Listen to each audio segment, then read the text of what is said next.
कथा को श्रवण किया, ठीक है। तो आप आगे श्रवण करेंगे भगवान नंदी की कथा। मैं भगवान शब्द बोल रही हूँ क्योंकि वो भगवान शंकर ही है नंदी। आप लोगों को पता है माताओं, नंदी हम सिर्फ नंदी ही समझते थे, हमको लगता था ये साधारण ही है, लेकिन नंदी जो है भगवान शिव ही है। आपको ये सब पता है? कोई बात नहीं, इसीलिए तो मैं यहाँ आई हूँ। तो जो नंदी है भगवान भोलेनाथ ही कैसे हैं, इसकी कथा का श्रवण करेंगे। अब इसकी कथा श्रवण करेंगे फिर भगवान नाम, क्योंकि कथाओं से शिव महापुराण भरा पड़ा है ना, और नहीं बताएंगे तो आप वंचित रह जाओगे। तो जो नंदी है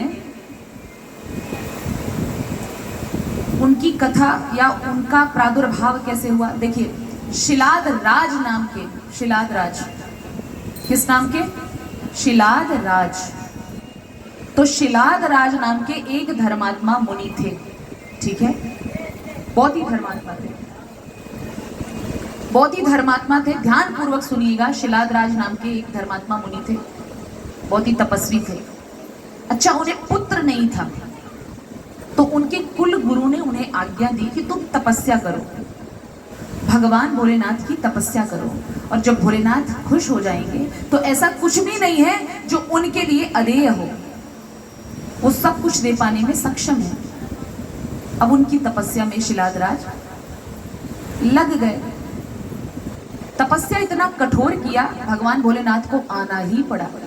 भगवान भोलेनाथ प्रकट हो गए शिलाद मुनि के पास में।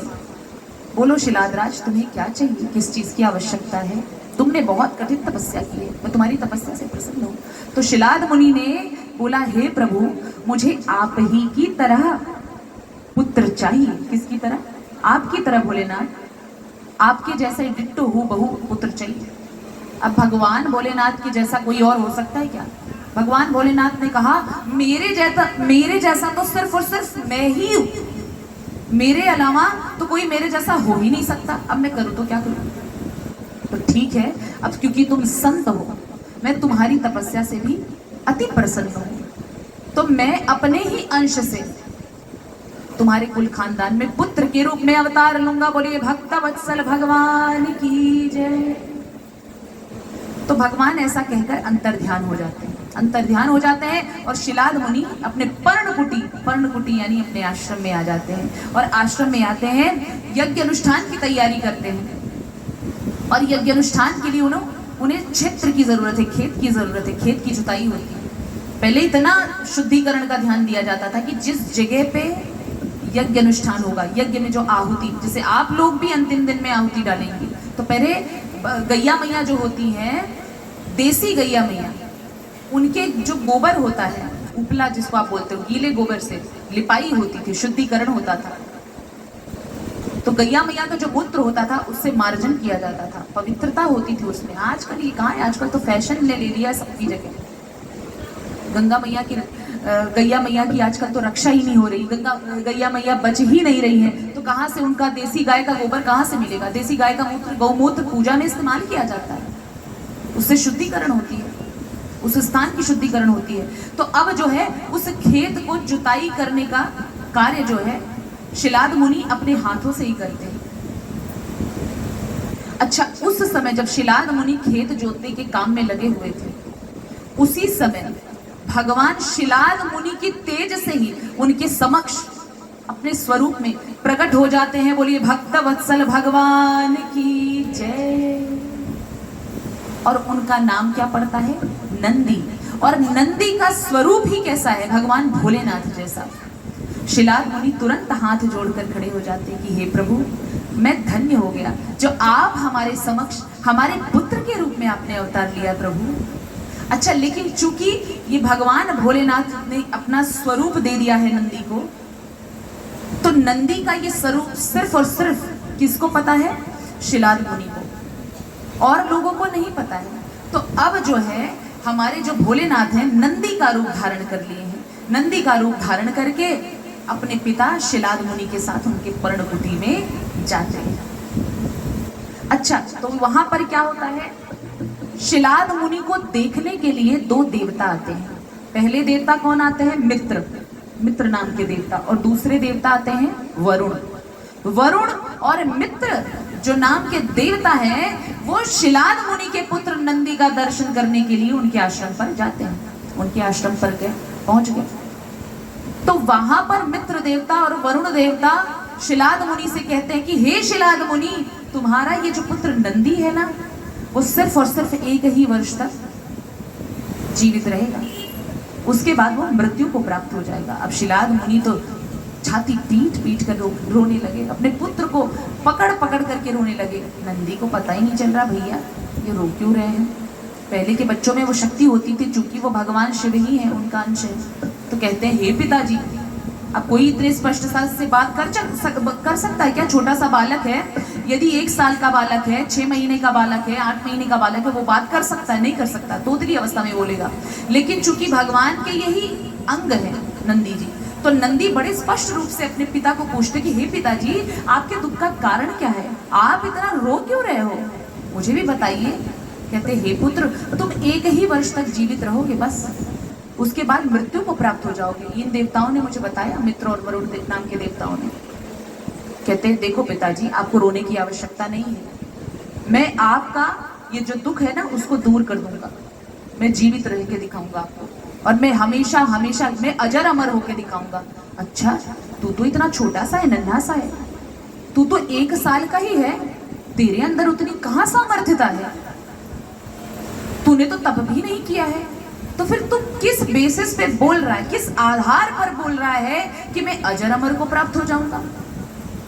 तो कहते हैं हे पिताजी, ना तो मैंने तपस्या की है, ना मैंने विद्या ग्रहण की है, ना मैं ज्ञानार्जन ग्रहण करके आया हूं, लेकिन एक बात तो तय है, मैं अजर अमर होऊंगा तो सिर्फ और सिर्फ भगवान शंकर का भजन करके। बोलिए भक्त वत्सल भगवान की जय। भगवान भोले की भक्ति करके, क्योंकि उनकी भक्ति में इतनी शक्ति है कि वो कुछ भी कर पाने में सक्षम है।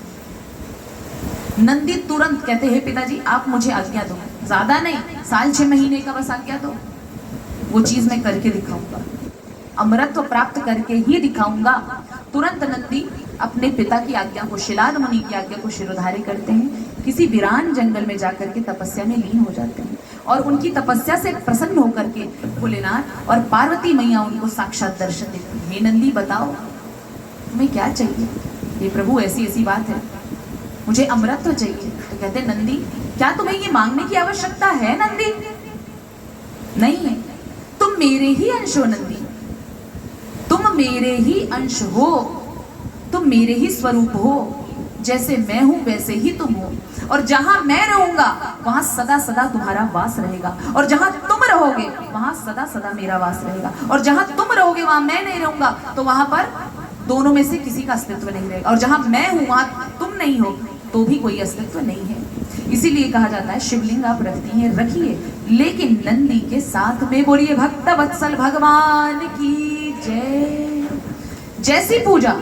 जैसी पूजा भगवान भोलेनाथ की करते हैं वैसी पूजा नंदी की भी करिए। नंदी मतलब भोलेनाथ। इवन सर्वप्रथम पूजा आपको नंदी की करनी है, उसके बाद भोलेनाथ को। जो कुछ भी चढ़ा रहे हैं पहले नंदी को चढ़ाइए, उसके बाद बाबा भोलेनाथ को। यहाँ नंदी का भी अब तो पता चल गया ना नंदी कौन है। नंदी भगवान भोलेनाथ ही है। आपसे कोई पूछे तो आप बता सकती हैं। बच्चे तो आए नहीं है, बच्चों को भी जाके घर पे बताना है। अच्छा, माताओं से मैं ये भी अनुनय विनय करूंगी कि देखिए आप सभी के बच्चे व्यस्त रहते हैं, पता है, बिजी शेड्यूल रहता है, स्कूल जाना है, कॉलेज जाना है, ट्यूशन क्लासेस जाने हैं, लेकिन एक काम आप कर सकती हैं। पूजा का तो मैंने विधान बताया ही है, ठीक है, पूरे परिवार के लिए, कि आप सब मिलकर शाम की जो पूजा होती है, या शाम की पूजा के समय भी नहीं है तो रात को सोते समय मिलकर परिवार वालों के साथ मिलकर थोड़ा सा नाम कीर्तन कर लिया करिए। ये अत्यंत कल्याणकारी है। थोड़ा ही सही, हरे राम राम राम हरे हरे, हरे कृष्ण कृष्ण कृष्ण हरे हरे। नाम कीर्तन बहुत जरूरी है, बहुत ज्यादा आवश्यक है। मैं हरे राम राम राम हरे हरे, हरे कृष्ण कृष्ण कृष्ण हरे हरे, इसका ही मैं इसलिए बता रही हूँ क्योंकि ये महामंत्र है। हर मंत्र का बीज मंत्र माना गया है। सारे मंत्र जो है जैसे हम गुरु दीक्षा हमें देते हैं तो उन मंत्रों का उच्चारण हम किसी के सामने नहीं कर सकते, गुप्त रूप से होता है। गुरु मंत्र जो हमारे कान में फूका जाता है उन सभी मंत्रों का उच्चारण गुप्त रूप से होता है। लेकिन ये महामंत्र है, इसका आप जाप भी कर सकते हो, कीर्तन भी कर सकते हो, कभी भी भज सकते हो। तो एक बार 24 घंटे में से एक बार पूरा परिवार मिलकर। और दूसरी चीज मैं ये कहना चाहती हूँ, सुबह के टाइम मुझे पता है माताओं को भी, उनके बच्चों को भी वो टाइम नहीं मिलता कि जब हम साथ में भोजन ग्रहण करें। ये मैं क्यों कह रही हूँ? ताकि परिवार में एकता हो, प्रेम बढ़े, पति पत्नी में और बहू सासू में, सासू बहू में प्रेम। नहीं तो ये दोनों तो एक दूसरे ऐसा, वो उनकी तरफ तीर का संधान किए हुए खड़ी हैं, बस पहली तीर मैं छोड़ने वाली हूँ, वो उनकी तरफ तीर का संधान करते हुए। कुल मिला के मुझे गिराना है उनको, वो सोचेंगी मुझे इनको गिराना है। किसी को नहीं गिराना भैया, प्रेम बढ़ाना है। मैं चाहती हूँ कि वही प्रेम हो आप सभी सासू बहुओं में जो प्रेम माँ कौशल्या, माँ सीता में था, जो प्रेम माँ कैकेयी, माँ सीता में था, जो प्रेम माँ सुमित्रा, माँ सीता में था, वही प्रेम होना चाहिए, है ना? तब अच्छा लगता है, हमें भी अच्छा लगता है। क्योंकि मैं 3 घंटे 4 घंटे बैक टू बैक बोले जा रही हूँ। और यदि आप सभी भगवत जनों में वो चीज उतरे ना, तब मुझे पीड़ा होती है। मुझे अपने गले का घिस जाने का कोई परवाह नहीं है, बैठ जाने का कोई परवाह नहीं है। मुझे परवाह है तो इस बात की कि इन भक्तों में वो चीज नहीं उतरी जो मैं चाह रही थी, वो संस्कार नहीं उतरा जो मैं चाह रही थी। आज भी मैं देख रही हूँ कि जो मैंने बातें बताई है वो सभी माताओं ने नहीं फॉलो किया है। विचार आ रहा है, विचार कर पा रहे हो वो बातें क्या है? टीका, माथे पे टीका मैं नहीं देख रही हूँ। कई माताओं के माथे पे टीका नहीं है, और कई माताओं ने इतना छोटा बिंदी लगाया है, इतनी छोटी स्टिकर। ये फैशन है, ये ट्रेंड है कि मैं बिंदी तो लगाऊंगी लेकिन किसी को नजर आने वाला नहीं है। दुकानदार के पास में भी जाएंगी, बोलेंगी हे भैया जो सबसे छोटा स्टिकर हो ना, जो दिखता भी नहीं हो, वही वाला निकाल के रखो सामने। तो आप सभी माताओं से अब देखिए, बताना मेरा काम है।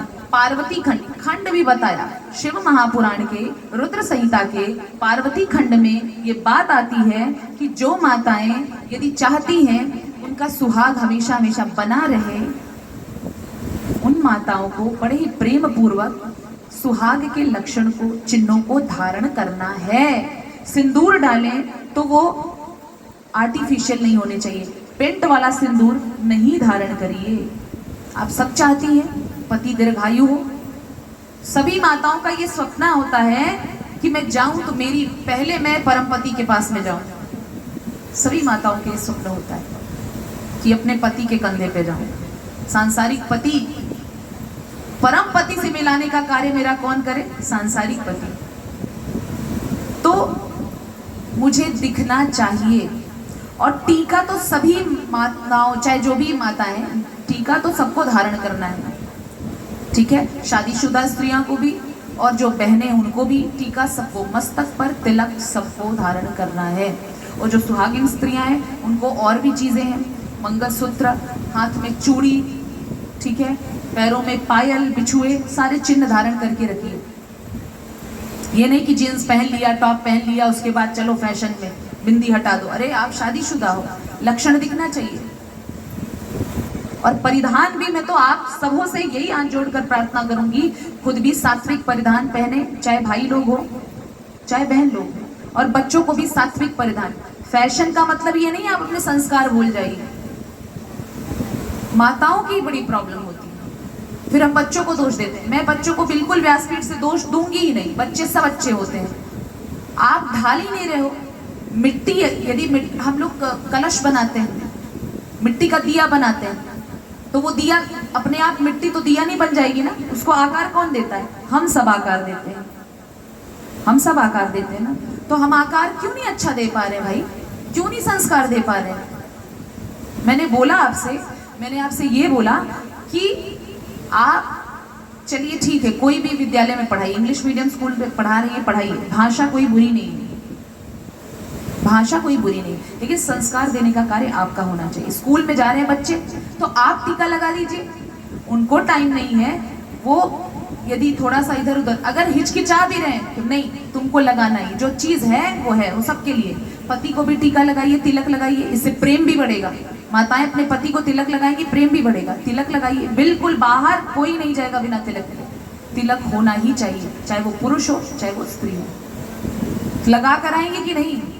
आज कथा का छठा दिन है, लेकिन मैं शुरू से बोलती आई हूँ, कुछ माताएं उसको फॉलो कर रही हैं, बहुत सारी माताएं उसे नहीं फॉलो कर रही हैं।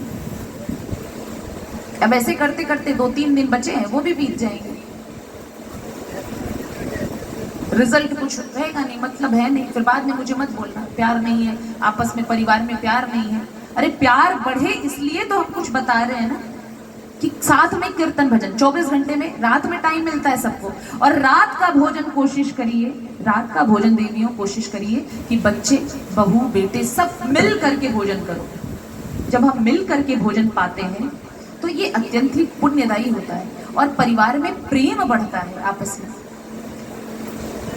और मोबाइल दूर रखें, ये मोबाइल तो हम तो कह रहे हैं पति को एक दिन पत्नी से भी दूर कर देगा और पत्नी को पति से भी दूर कर देगा।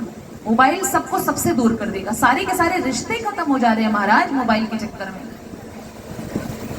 लड़की आई कॉलेज से स्कूल से, तुरंत उसको मोबाइल चाहिए, मोबाइल लेके वो अपने कमरे में, और मैया रानी पहले से ही हॉल में बैठी हुई टिपटिपाते हुए। बताइए, इतना बड़ा दुर्भाग्य, इतना बड़ा, क्या ही बोलूं मैं इसमें, मेरे पास तो शब्द ही नहीं रह जाते हैं माताओं। सबसे पहले तो मैं हाथ जोड़कर आप सबों से यही प्रार्थना करूंगी, आप सुधरो पहले, फिर बच्चों को सुधारो। नहीं तो बोलेंगे मम्मी आप तो हमेशा लगी रहती है, पहले आप अपने आप को सुधारो। बोलने का अधिकार भी उसी को है, बोलने का अधिकार भी उसी को है। जैसा आप जीवन जिएंगे बच्चा वही देखकर सीखता है, माहौल देखकर ही बढ़ता है। मोबाइल को दूर रखो जितना हो सके, कम से कम मोबाइल यूज करो। और बच्चे भी यूज करते हैं, रात में छीन के रख लो। नहीं नहीं तो नहीं, एक विधान होना चाहिए वो सबके लिए, चाहे वो पति हो चाहे पुत्र हो चाहे पुत्री हो। नहीं देखना है तो नहीं देखना, तर्क कुतर्क नहीं।